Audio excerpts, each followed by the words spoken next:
Бүгінгі сабақта біз графиктер, диаграммалар, гистограммалармен жұмыс істейміз. Бұл үшін бізде MATLAB оқулығы қажет. Жұмыс тәртібі осы MATLAB оқулығында көрсетіледі. Алғашқы алгоритмге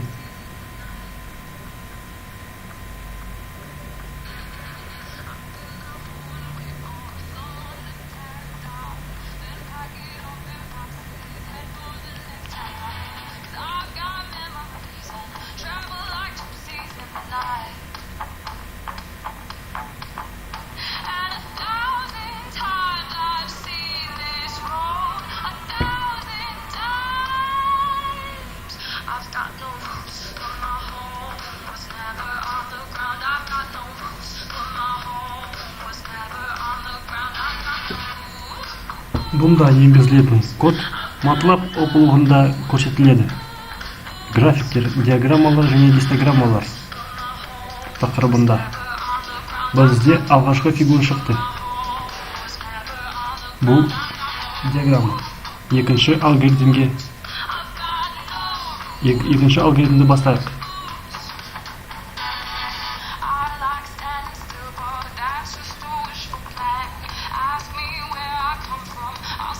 Егер қате шықса, оны CLK функциясы арқылы тазалап, қайтадан енгіземіз.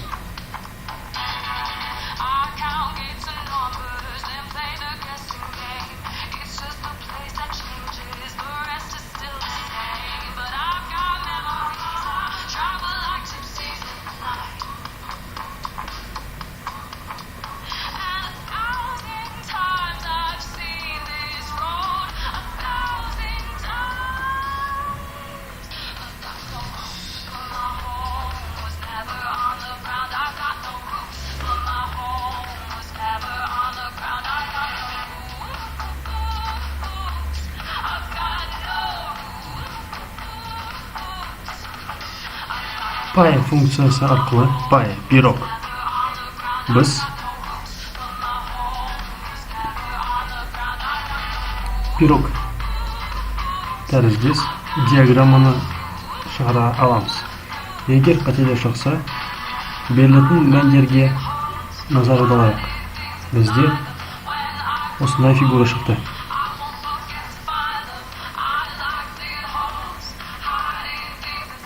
Үшінші алгоритмге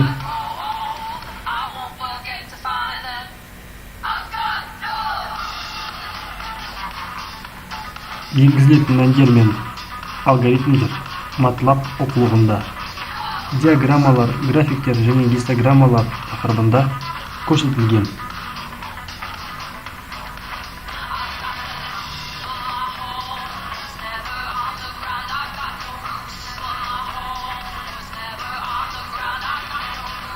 Мінекей, осындай фигура шығуы тиіс.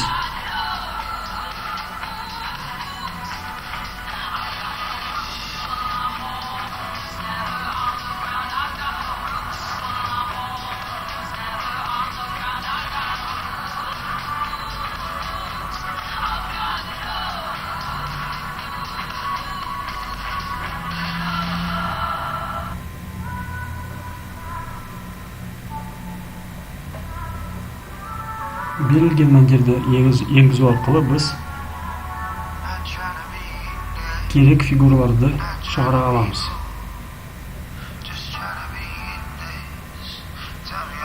Жұмыс істеу алгоритмі MATLAB оқулығында көрсетілген. Мінекей, осындай фигура шығуы тиіс. Бұл диаграммаға сәйкес келеді.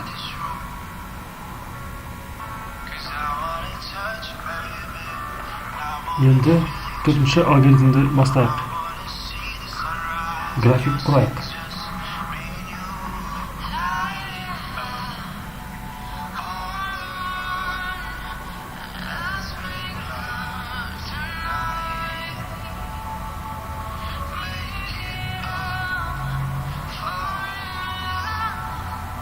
Осындай мәндермен шыққан графиктерді диаграммаға шығарайық.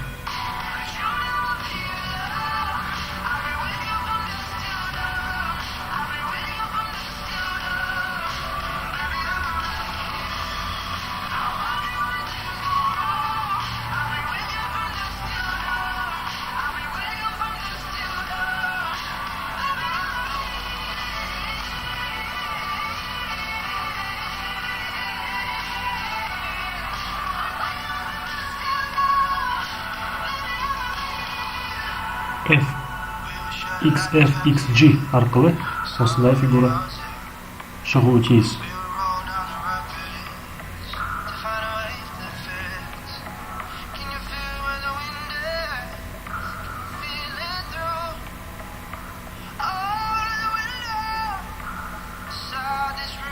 Келесі алгоритмді бастайық. 5-ші алгоритм.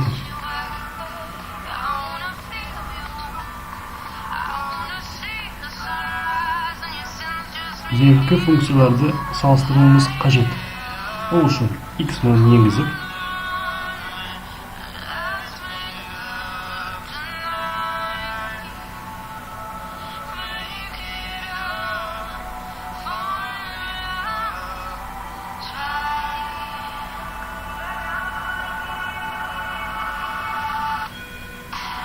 f функциясын шақыртамыз.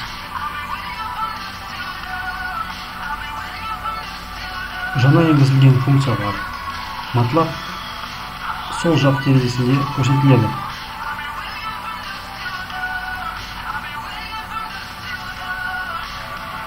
Мінекей, салыстырып, екі функцияны салыстырдық. Қозғалту арқылы біз осы түзулерді ар жақтан байқауымызға болады. Енді 6-шы алгоритмге көшейік. Similog, log, similogy функцияларын вектор мәндеріне берейік. Тазалаймыз. KLK. 6-шы алгоритмді бастайық.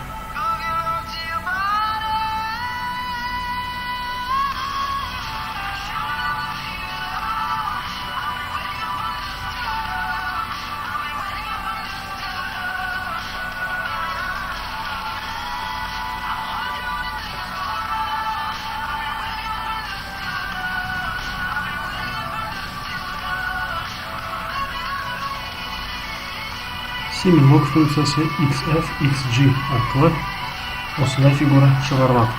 Мінекей, екі векторлерді, сызықтарды салыстырдық. Бұру арқылы оларды 3D форматында байқауға болады.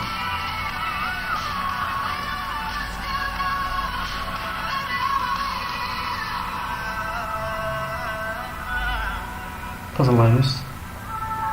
Time функциясы арқылы мәндерді енгізейік.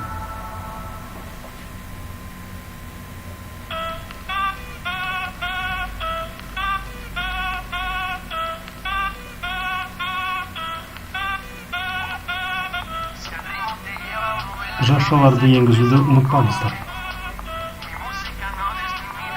Command Window терезесінде ешқандай қызыл шрифтті кодтар болуы тиіс емес. Егер сізде қызыл түсті шрифттер шықса, бұл қате жіберілгендің белгісі.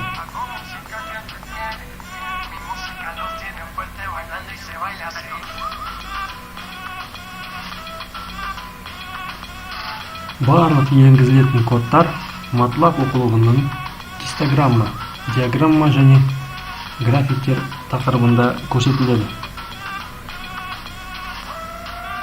Осы видеоның жұмыс істеу алгоритмі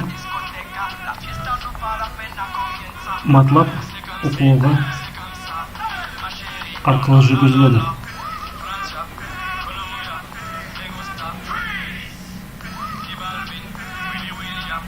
Екі графиктерді байқаймыз.